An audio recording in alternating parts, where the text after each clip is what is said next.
Everyone suffers. Here's how to find peace.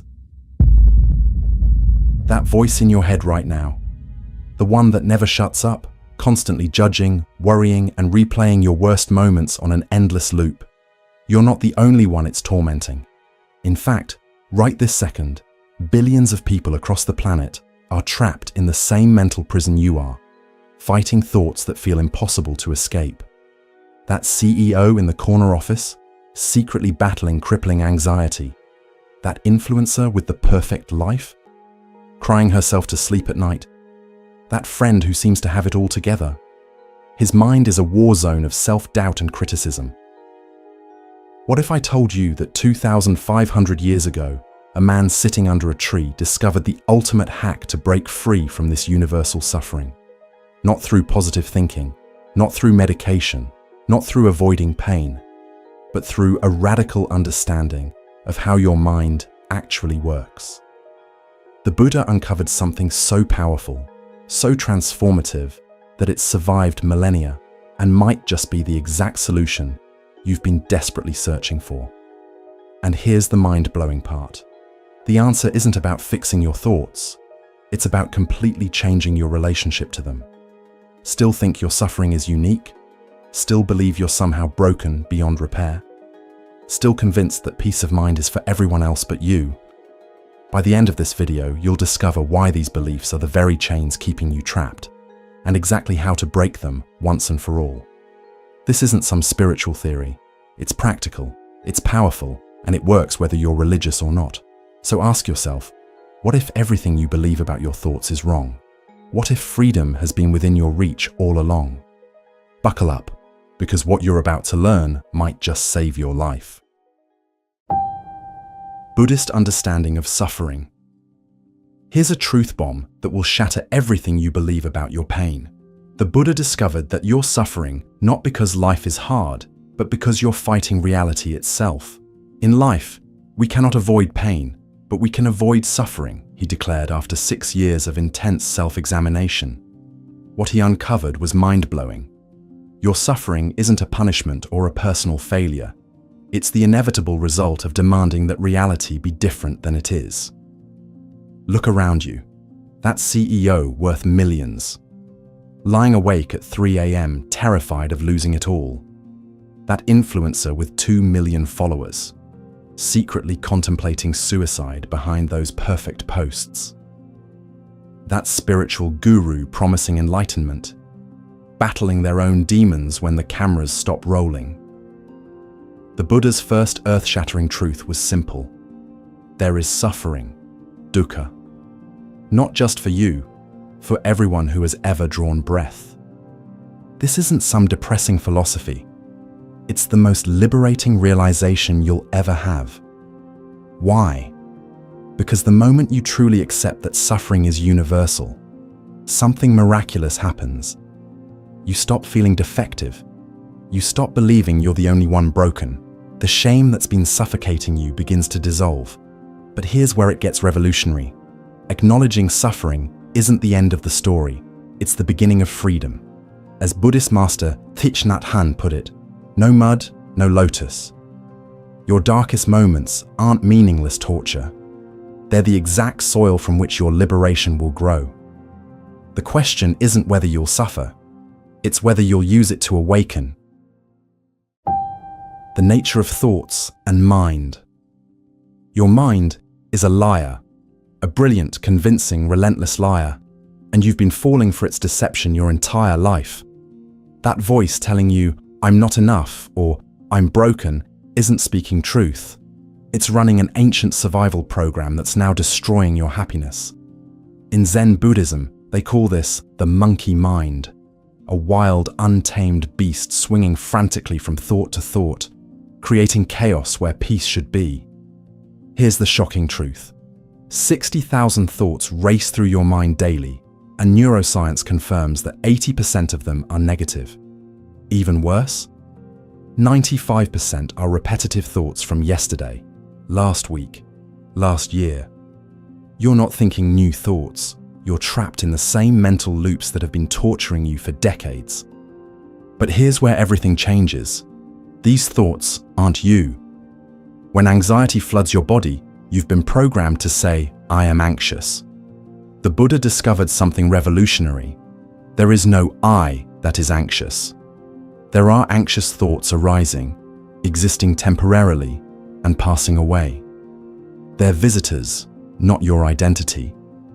This single recognition has freed more people from suffering than perhaps any other insight in human history. Imagine watching your most painful thoughts like cars passing on a highway, visible, real, but not who you are. As the ancient Zen masters said, "You are the sky. Everything else is just the weather." This isn't spiritual poetry. It's the most practical psychological breakthrough you'll ever encounter. Mindfulness, the path to freedom. Now let's talk about mindfulness, possibly the most powerful tool in the Buddhist toolkit for dealing with suffering. But don't get confused by Instagram posts or trendy apps. True mindfulness is both simpler and more profound than most modern interpretations suggest. Mindfulness, or sati in Pali, the language of the earliest Buddhist texts, means maintaining a moment-by-moment awareness of your thoughts, feelings, bodily sensations, and environment. It sounds simple, but it's revolutionary when applied consistently. Think of it as developing a wise observer within yourself who notices without judging, witnesses without reacting. For example, when anxiety strikes, rather than being immediately consumed by it, mindfulness creates a tiny space, perhaps just milliseconds at first, where you can notice, anxiety is arising. This isn't about suppressing or changing the feeling. It's about changing your relationship to it. You're no longer identified as an anxious person. You're a human experiencing anxiety as a temporary state. But here's the kicker. Mindfulness isn't just about awareness. It's about the quality of that awareness. The Buddha taught that true mindfulness comes with qualities of kindness and curiosity. Imagine how differently you might relate to your stress if you approached it with the gentle curiosity of a scientist rather than the harsh judgment of a critic. Understanding this dynamic can be a game changer. It shifts the focus from "Why am I so anxious, depressed, stressed?" to "What is this experience teaching me?"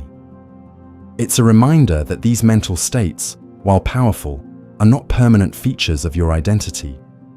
They are more like visitors, sometimes staying longer than you'd like, but visitors nonetheless.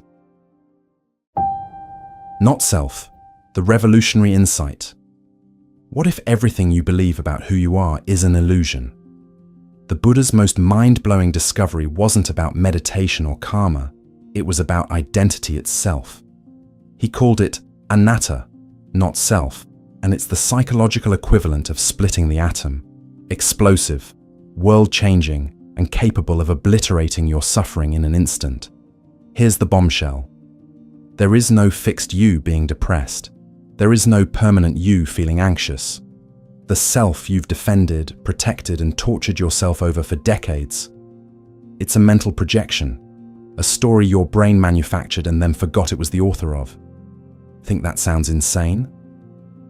Harvard neuroscientists studying the brain now confirm exactly what the Buddha discovered 2,500 years ago. Look at your own experience, right now. When you say, "I'm worthless," or "I'm a failure," you're not describing reality. You're creating it. You've merged completely with a thought pattern, like an actor who's forgotten they're playing a role. The thought, "I'm not good enough," isn't a fact. It's a temporary neural firing being misinterpreted as your identity. This isn't abstract philosophy. It's the most practical psychological insight ever discovered.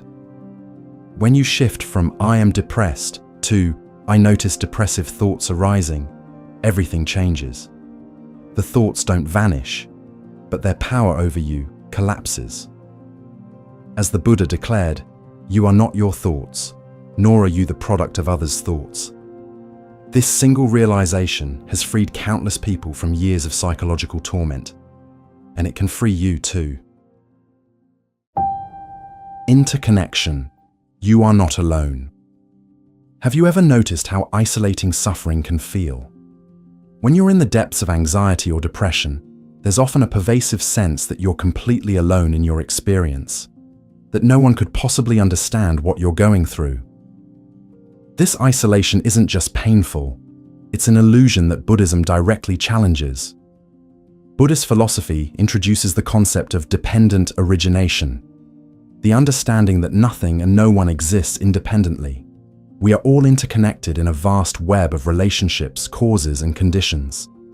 Your suffering doesn't happen in isolation. It arises from countless conditions, many of which are shared by all humans. Look around you, behind the carefully curated social media profiles, beyond the casual "I'm fine" responses. Millions of people are experiencing similar struggles right now. The business person sitting next to you on the train, the celebrity you admire, the stranger across the street, all have known darkness, doubt, and pain. But here's the kicker. Recognition of this shared humanity isn't just a nice idea. It's a powerful antidote to suffering itself. When you truly understand that your pain connects you to others, rather than separating you from them, something profound shifts. Compassion naturally arises, both for yourself and for others. The next time something synchronistic happens, perhaps you hear a stranger describe exactly what you've been feeling, don't just shrug it off as coincidence. Take it as a reminder of our fundamental interconnectedness, a nudge from the universe that we're all in this together. After all, as the Buddhist teacher Thich Nhat Hanh said, we are here to awaken from the illusion of our separateness. Practical steps to freedom. So how do you actually escape the prison of your mind? I'll give you the exact 3-step process that's transformed countless lives, from anxiety-ridden executives to deeply depressed students to those suffering from PTSD. This isn't mystical nonsense. It's a precise mental technology tested over 2,500 years, now validated by neuroscience at Harvard, Stanford, and MIT. Step 1. Notice. When anxiety hits, stop everything. Take one conscious breath and ask yourself, what's happening in my mind right now? Don't analyze, just observe. This simple pattern interrupt creates a micro gap between you and the thought storm. Just 5 seconds of this awareness activates your prefrontal cortex and weakens the amygdala's fear response. This isn't meditation. It's mental jujitsu that works even in your most triggered moments. Step 2. Name. Look your mental monster in the face and label it. This is anxiety speaking. This is my inner critic. This is fear of rejection. Buddhist monks call this taking the witness stand. The moment you name the thought pattern, brain scans show your emotional centers immediately begin to calm. You've changed positions from helpless victim to conscious observer, and this shift changes everything. Step 3. Allow. Here's the counterintuitive magic. Stop fighting your thoughts. Fighting creates resistance, and resistance amplifies suffering. Instead, mentally step back and let the thought exist without feeding it more attention. As one Zen master put it, the mind is like a wild horse. Trying to control it only makes it buck harder. When you allow without engaging, you discover what every enlightened master has known. Thoughts lose their power when you stop believing them. If you want to dive deeper into these transformative practices, there's a life-changing book that breaks down these exact principles. The Untethered Soul by Michael Singer. This isn't just another self-help book. It's a step-by-step guide to breaking free from the prison of your thoughts using the same ancient wisdom we're discussing. I've seen this book transform the lives of people who've struggled with anxiety and depression for decades. Practice these 3 steps daily, and within weeks, what once felt like a permanent part of your identity will be revealed as just passing mental weather. As the Buddha promised, you cannot stop the waves, but you can learn to surf. Your anxiety doesn't need years of therapy to heal. It needs a radical shift in how you relate to your own mind. And that shift begins right now. From suffering to compassion. Our minds are like gardens, with every thought and emotion representing seeds that we can either nurture or allow to pass. When suffering arises, don't beat yourself up or see it as a sign of weakness. Recognize it as an invitation to deeper understanding and growth. Because in the end, Buddhist wisdom teaches us something revolutionary. The path through suffering isn't about escaping pain. It's about transforming our relationship to it. And perhaps most beautiful of all, our own healing journey becomes a gift to others. When you learn to work skillfully with your own difficult emotions, you naturally develop the capacity to be present with others in their suffering. So take a deep breath, remember that you are not alone, and begin the practice of mindfulness not as a quick fix, but as a lifelong journey of discovery. As the Buddha said, peace comes from within. Do not seek it without. Your suffering isn't a mistake or a punishment. It's a doorway to the peace that has been within you all along. The people who have found the deepest peace aren't those who've never suffered. They're the ones who've learned to transform their relationship to suffering. So take heart, be gentle with yourself, and remember, this ancient wisdom has helped countless people find their way through the darkest nights of the soul.